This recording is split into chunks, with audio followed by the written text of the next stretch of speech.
buat teman-teman yang nonton apa bahwasanya gitu harus masuk ke politik gitu Sebenarnya ataupun ada saran lain gitu tapi salah ya,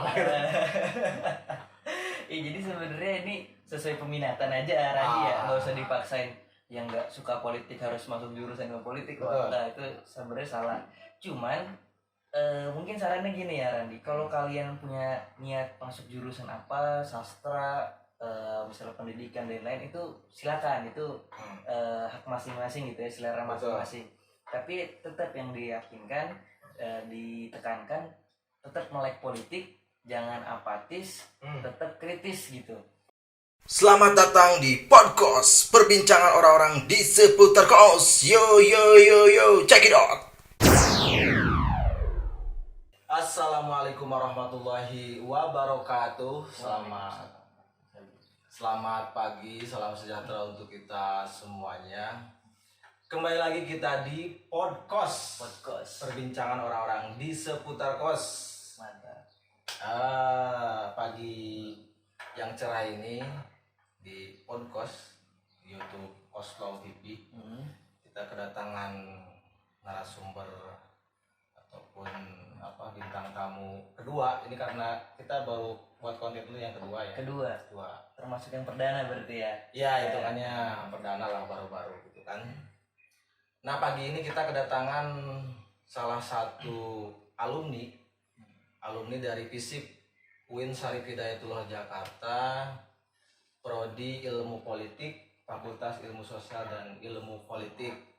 Nama lengkapnya beliau ini Cendi Vicky apa? Vicky Vigana. Ini namanya sungguh sangat anak muda kekinian banget gitu kan. Makasih banyak ini. Anak kekinian, kemudian metropolitan banget gitu kan. Wih, menarik. Iya, kalau dilihat dari nama gitu kan. Dari nama aja ya? Ya, dari nama gitu kan. Sepertinya sesuai dengan karakteristik Sandy ini kan, penampilan gitu kan, anak muda gitu kan, cerdas, politik dan lain-lain gitu kan. Nah, untuk konten kedua kali ini kita akan mencoba mengangkat terkait, karena kita konteksnya itu anak kos gitu kan, mahasiswa, pemuda gitu kan. Makanya dan kebetulan juga Sandy ini sebagai alumni ilmu dari politik gitu kan. Kita coba berbincang terkait pemuda dan ilmu dan politik gitu kan. Konteks hari inilah gitu kan, konteks zaman hari inilah gitu. Nah, yang saya ingin coba kita bincangkan gitu kan, dibicarakan di podcast kali ini itu, sebelum ke inti gitu kan, kita coba melihat konteks hari ini, bicara politik, bicara pemuda. Saya kira semakin hari semakin dari waktu ke waktu saya kira ada mengalami perubahan yang sangat luar biasa gitu kan. Kalau kita lihat dari pilpres ke pilpres gitu kan. Nah, kebetulan kalau kita mengikuti gitu kan secara perkembangan itu dari pilpres yang baru-baru lah, misalkan gitu kan 2014, 19 gitu kan, itu kan lonjakan dari pilpres sebelumnya ke yang kemarin itu kan ada lonjakan yang luar biasa gitu kan. Kalau misalnya kita bicara pemuda gitu kan. Apalagi di pilpres kemarin 2019 gitu kan. Saya kira ada perubahan yang sangat luar biasa gitu kan, yang tadinya orang-orang itu dalam tanda petik malas untuk berpolitik gitu kan, justru malah sebaliknya. Entah ada perubahan apa gitu kan, entah misalnya karena memang kondisi zaman hari ini ditunjang dengan media sosial dan lain-lain gitu kan, sehingga pada akhirnya orang-orang dimanapun ya, baik itu di perkotaan gitu kan, kemudian di pedesaan, orang-orang bicara politik gitu kan, bahkan berbondong-bondong mendukung salah satu paslon misalnya gitu kan. Kita bukan mengangkat lagi isu-isu kemarin ya, tapi kita coba kaitkan dengan konteks hari inilah, pasca pilpres gitu kan, pasca hari ini apakah misalkan masih tetap sama gitu kan, bicara giroh pemuda dan giroh politik. Saya kira kan itu. Gimana menurut Pak Sandy gitu kan, sebagai alumni ilmu politik? Iya, makasih banyak ini Randi yang telah mengundang saya di podcast untuk berbincang santai. Ya, berbincang santai mengenai kondisi kepemudaan dan politik hari ini ya. Betul.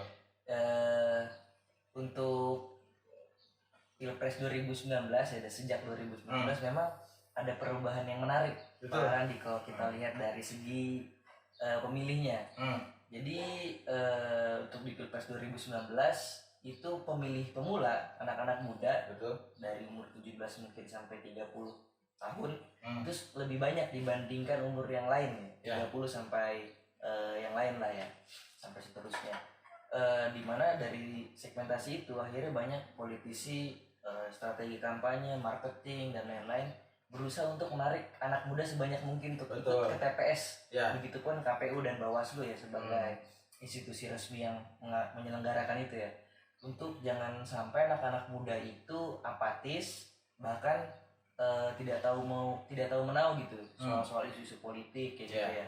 Nah itu yang coba diajak sama masyarakat, sama pemerintah, sama negara ya, untuk tetap partisipasi aktif. Bahkan justru semakin muda harusnya semakin lebih aktif dibandingkan kelompok yang lain ya, misalnya kita sebut yang orang tua lah gitu. Karena anak muda itu semangatnya beda, lebih optimis. Kan kita tahu ya, Randi ya, dimana ada anak muda di situ ada optimisme gitu kan, ada antusias kan. Jadi lebih menarik gitu. Makanya kita lihat kalau kampanye produk-produk berita politik itu lebih kekinian, Pak Randi, lebih milenial kalau istilah-istilah yang sekarang. Jadinya di situ kaitannya kenapa anak muda, kepemudaan dan politik itu sekarang semakin menjadi daya tarik yang harus ditargetkan gitu ya bagi kelompok-kelompok yang memang fokus di dunia politik, baik itu partai atau institusi lainnya gitu, Pak Randi.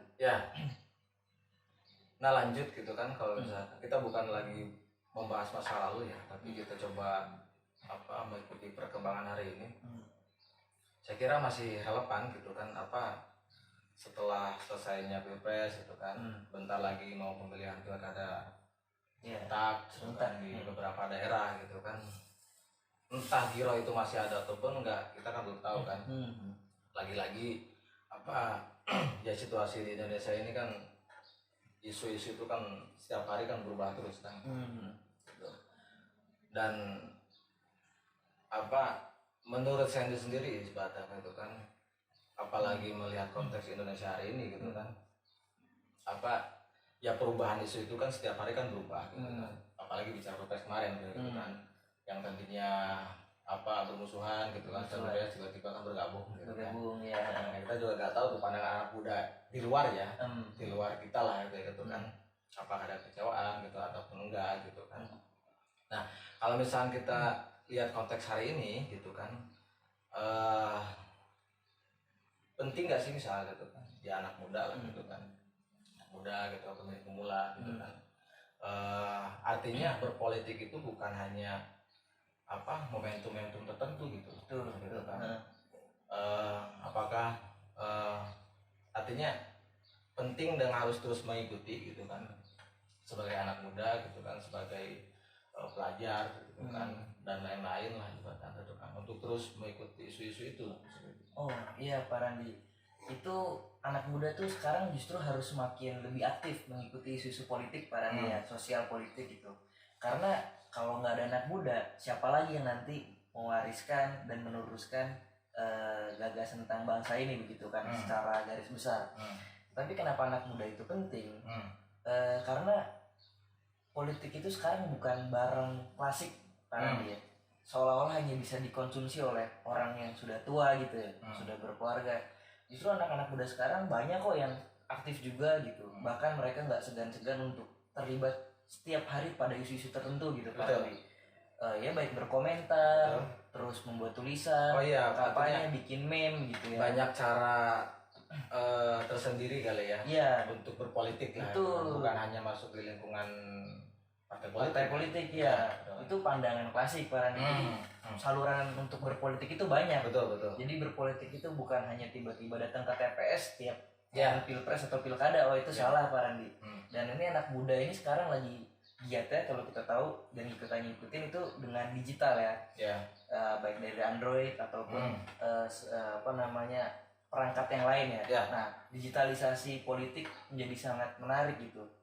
Gimana anak-anak muda partisipasi aktifnya justru tidak hanya di ruang publik langsung ya, Betul. seperti demonstrasi yang kita Iya. lihat seperti anak-anak muda tahun 90-an, tapi lewat ya aktivitas-aktivitas di dunia maya gitu, berkomentar, retweet, komen, likes dan lain sebagainya, itu menjadi salah satu bagian dari partisipasi aktif juga, Randi.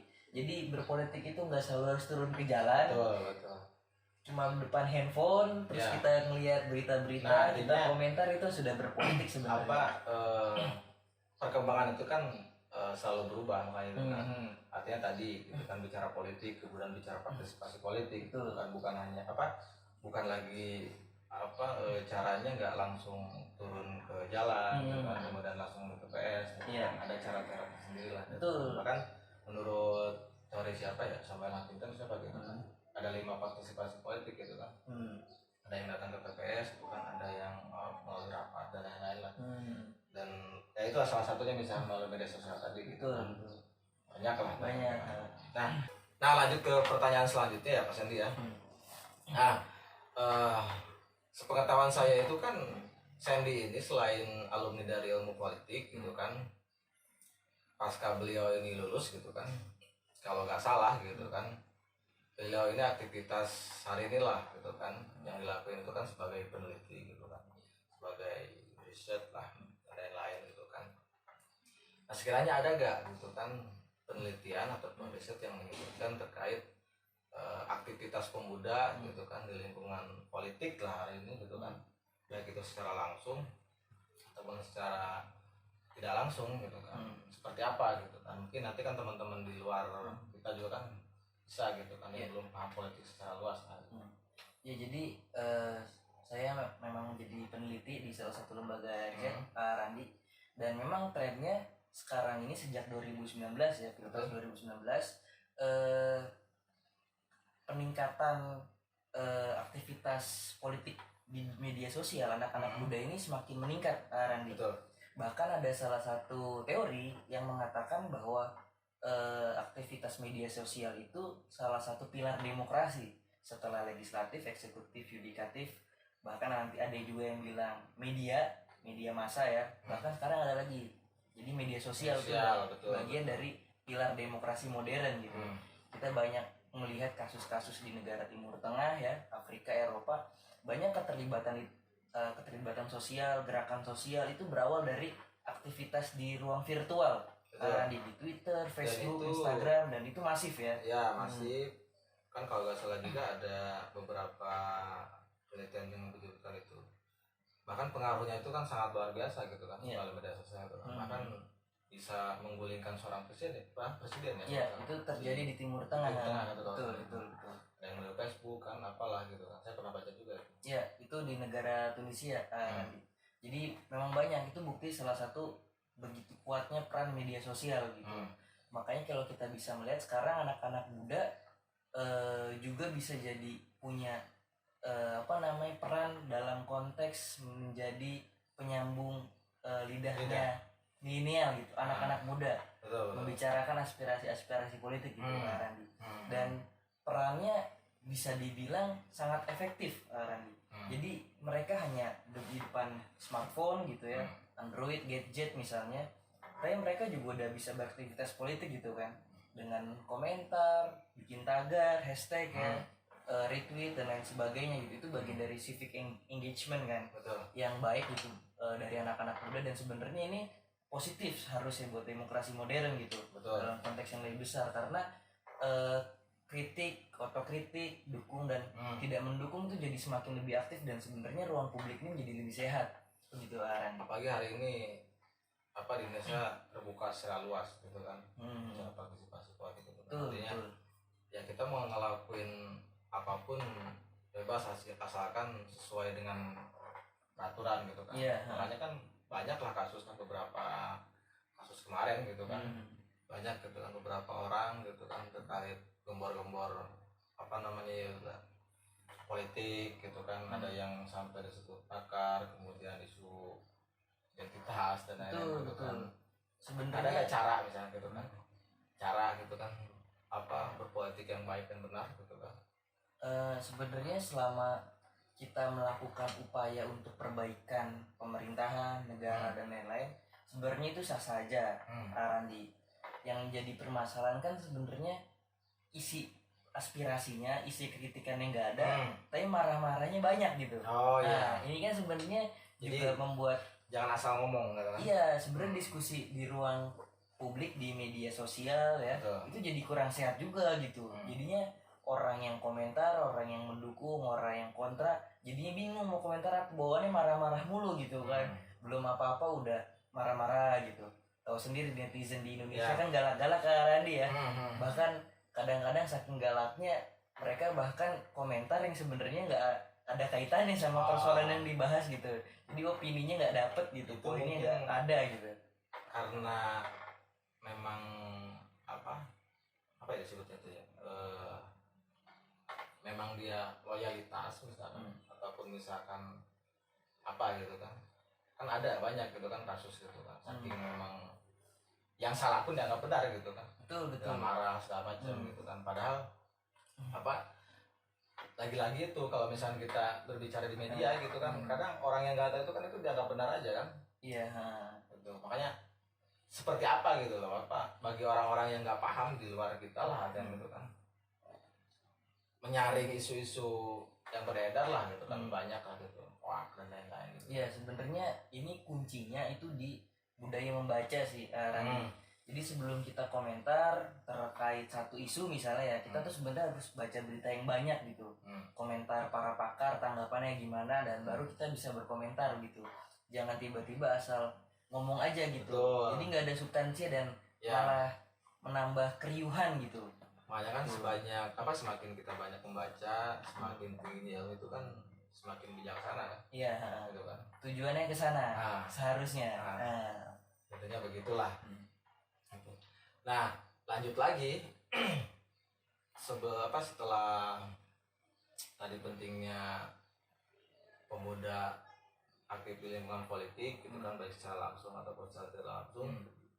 Tadi kan sekilas menyebutkan juga gitu kan bahwa adanya ditunjang dengan media sosial sebagai pilar gitu kan. Gitu kan.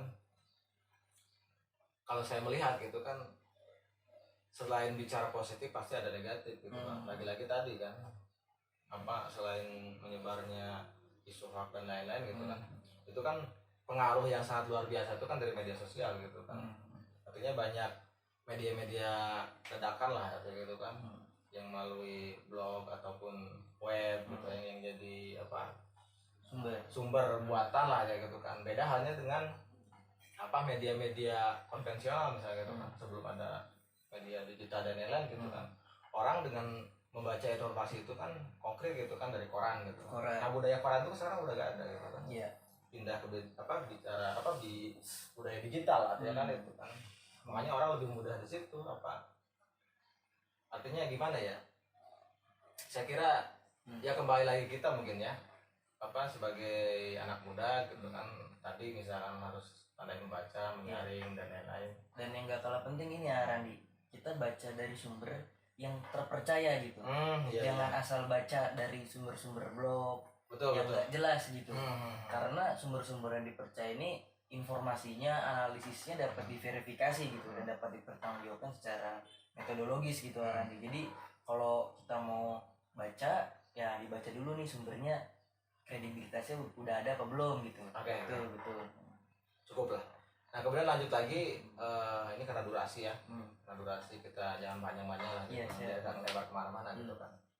Nah saya ini kan sebagai alumni ilmu politik gitu kan, sebagai peneliti juga gitu kan.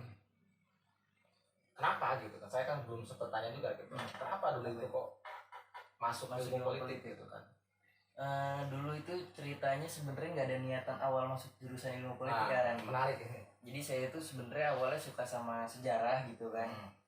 Terus tiba-tiba kayaknya tertarik juga sih masuk jurusan ilmu politik gitu, tanpa tahu itu politik itu apa gitu. Beda lah ya angkatan waktu saya mau masuk kuliah sama angkatan sekarang yang baru mau masuk, mereka bisa lebih up to date gitu. Nyari informasi di internet kita kan dulu SMA. Iya, dulu saya SMA kan sedikit banget informasi kan. Kita dulu kalau mau ngapa-ngapain informasi internet itu dari ke warnet dulu kan. Warnet. Jadi bisa dibilang ya asal milih aja gitu. Kayaknya ilmu politik, tapi Saya dulu awalnya mau fokus ke jurusan sosial humaniora, jadi udah spesifik eksakta nggak diambil gitu. Betul. Akhirnya kayaknya milih politik aja deh nih. Nah dari situlah ya. Politik terus selain politik? Saya dulu politik sama hukum dulu. Hukum. Tapi kayaknya lebih prefer ke politik gitu, cenderung ke politik. Maksudnya politik. Politik. Ada saran nggak misalnya buat teman-teman yang nonton misalnya? Apa bahwasanya gitu harus masuk ke politik gitu? Sebenarnya Ataupun ada saran lain gitu? Tapi salah. Ya jadi sebenarnya ini sesuai peminatan aja Radi ya, nggak usah dipaksain yang nggak suka politik harus masuk jurusan ke politik. Nah itu sebenarnya salah. Cuman mungkin sarannya gini ya Randi, kalau kalian punya niat masuk jurusan apa, sastra, misalnya pendidikan dan lain itu silakan, itu hak masing-masing gitu ya, selera masing-masing. Tapi tetap yang diyakinkan, ditekankan, tetap melek politik, jangan apatis, tetap kritis gitu. Karena anak muda nih, saatnya anak muda sekarang nih, bukan lagi era-eranya orang tua gitu kan. Betul. Eranya milenial yang berpolitik sehat, berpolitik secara optimis gitu. Nah kebetulan kan hari ini itu kan lagi proses penerimaan mahasiswa baru ya. Oh iya. Semua kampus saya kira kan. Bahkan penerimaannya nggak ada tes sekarang itu kan, via rapat semua kan kalau salah. Oh iya. Karena situasinya masih belum stabil kan. Betul, dan UN juga dihapuskan ya Randi ya. Katanya kan begitu. Berarti salahnya tergantung minat seseorang gitu. Ya tergantung minatnya masing-masing, tapi jangan apatis sama dunia politik. Jurusannya apa aja gitu. Betul.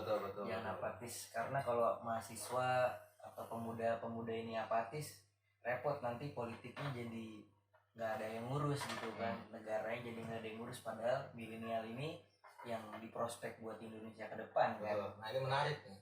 Kadang saya menemukan di lapangan itu ketika beberapa pengalaman sebelumnya lah gitu kan. Banyak kasus gitu kan, bicara teman-teman di bawah kita lah gitu kan, di bawah kita, baik itu yang sudah masuk di jurusan politik gitu kan, ataupun yang belum, bahkan yang mau melanjutkan kuliah, bingung mengambil jurusan gitu kan. Terkadang mereka itu dilihat dari prospek ke depan misalnya gitu kan. Maksudnya prospek ke depan ketika ambil jurusan ini gitu kan. Bagus apa gimana gitu kan, dikaitkan dengan lingkungan kerja gitu. Iya, nah ini sebenarnya anak-anak zaman sekarang banyak yang pertimbangannya kayak Betul, gitu ya. Kalau gitu kuliah kan. jurusan ini nanti kerja jadi apa gitu. Nah itu Sebenarnya kalau untuk spesifik di politik, kita tuh bisa jadi apa aja gitu. Lapangan kerjanya luas gitu ya. Mau jadi wartawan bisa, mau jadi aktivis bisa, mau jadi akademisi bisa gitu. Tapi karena umumnya bisa jadi apa aja nih lulusan ilmu politik, asalkan jangan jadi apa di bank. ya bisa juga. Sekarang banyak loh orang-orang kerja di bank butuh anak politik, karena politik itu kan diutamakan bisa berbicara komunikasi ya. Jadi kasusnya itu nanti public relation gitu. Nah itu juga diutamakan, juga banyak dicari. Cuman karena luasnya segmentasi profesi itu, jadi bisa dibilang susah-susah gampang nyari kerjanya Randi. Beda yang misalnya langsung spesifik kayak kalau untuk di UIN itu kayak ekonomi perbankan ya, perbankan syariah misalnya di UIN ada jurusan itu kan nanti jelas tuh kalau misalnya mau kerja di bank juga oke. Apalagi kalau kerjanya di bank syariah itu lebih oke lagi karena spesifikasi ilmunya kan di sana gitu. Jadi lebih spesifik. Jadi kalau di politik mau lulus mau jadi apa kayaknya harus struggle juga gitu. Jangan kira-kira politik keren, bisa masuk parpol, bisa jadi anggota DPR. Ya itu dipikirkan matang-matang lah, karena jadi anggota DPR juga nggak gampang banget gitu. Iya. Susah juga kan. Mungkin ada rencana Mas Andi masuk wilayah situ untuk di anggota dewan. Ya, anggota dewan. Oh kayaknya enggak Randi. Kita untuk di luar aja deh kita. Jadi pengamat, peneliti gitu kan. Karena kayaknya lebih asik di situ sih dibandingin di dalam sih. Betul. Karena karena kita biasa, kalau saya pribadi ya, karena kita biasa belajar yang politik tuh baiknya begini gitu. Ternyata juga baik itu gimana maksudnya? Baiknya tuh ya intinya nggak banyak korupsi lah gitu. Ternyata di pemerintahan banyak juga kan, di banyak institusi oknum-oknum yang korupsi kan, di DPR juga ada, di kementerian juga ada. Jadi wah kayaknya jangan deh gitu, kita cukup di luar ngamatin dan lain-lain gitu. Tapi kalau ada teman-teman yang mau dari penonton podcast ini Ya. yang mau nanti ke sana, wah silakan. Betul. Itu hak dan terbuka lebar Betul. untuk para penonton gitu kan. Yang jelas mau kuliah jurusan apapun terserah gitu kan. Terserah. Tergantung minat dan ingin pemuda yang inginkan lah gitu kan. Yang penting jangan lepas dari update terkait isu politik, kritis dan lain-lain. Betul. Dan baca lah intinya kan. Iya. Terakhir kayak Pak Sandi ya. Terakhir tadi bicara pentingnya pemuda harus politik, kemudian terkait penelitian, kemudian terakhir barusan kenapa ngambil jurusan yang politik gitu kan, prospek ke depan seperti apa gitu kan. Masuknya apa ya, saran ataupun masukan gitu kan, karena saya kira bicara politik ini kan jarang gitu kan orang yang memang fokus di wilayah itu gitu kan. Apalagi konteksnya hari ini gitu kan. Lebih pada orang-orang itu bicara anak muda gitu kan.